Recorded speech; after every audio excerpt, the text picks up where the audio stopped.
petit bout de Portugal. C'est le monde de Maria da Costa. Dans la cour de l'immeuble dont elle est la gardienne, elle soigne le mal du pays qu'elle a quitté il y a 40 ans. Ça vous rappelle un peu la campagne en ville? Oui, parce qu'au Portugal, j'étais en pleine campagne et on avait des petites plantes comme ça. Donc ici, ça me promet de penser un peu à là-bas. Voilà, les gens de l'immeuble sont contents de voir tout ça. 2 immeubles plus loin, comme un air de famille.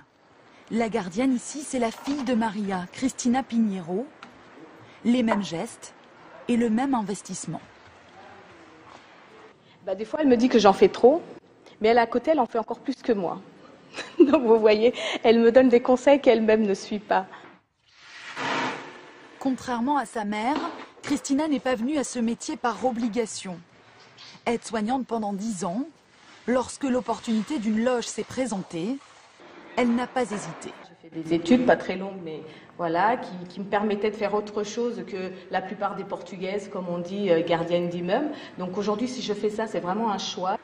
Le ménage, les poubelles, les petits services aux propriétaires. Cristina Pinheiro fait l'unanimité auprès des occupants de l'immeuble qui ne se passeraient de leur gardienne pour rien au monde. C'est un luxe, c'est un vrai luxe, oui, bien sûr.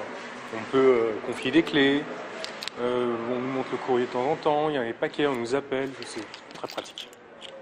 Non, moi je pense surtout qu'on a une gardienne en plus pas classique parce qu'on a peut-être un cliché justement sur la gardienne et que nous elle est jeune, jolie, c'est une jeune maman et c'est vrai que c'est assez sympa quoi.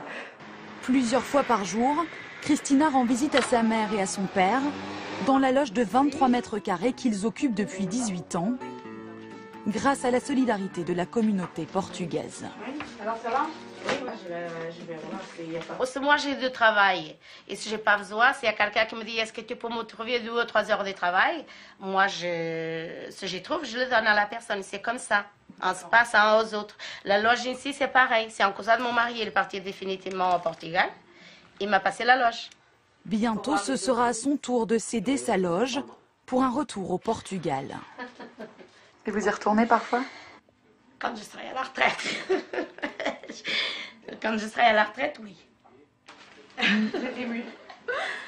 Oui, je suis émue parce qu'elle a été obligée d'immigrer pour... Personne quitte son pays par plaisir, en fait. C'est par nécessité. Et bon, c'est vrai qu'on a toute la famille, on n'a pas vu nos grands-parents vieillir. Enfin, voilà, quoi. Maria part, Cristina reste. Des années après le déracinement, l'histoire familiale se prolonge entre 2 cultures. C'est la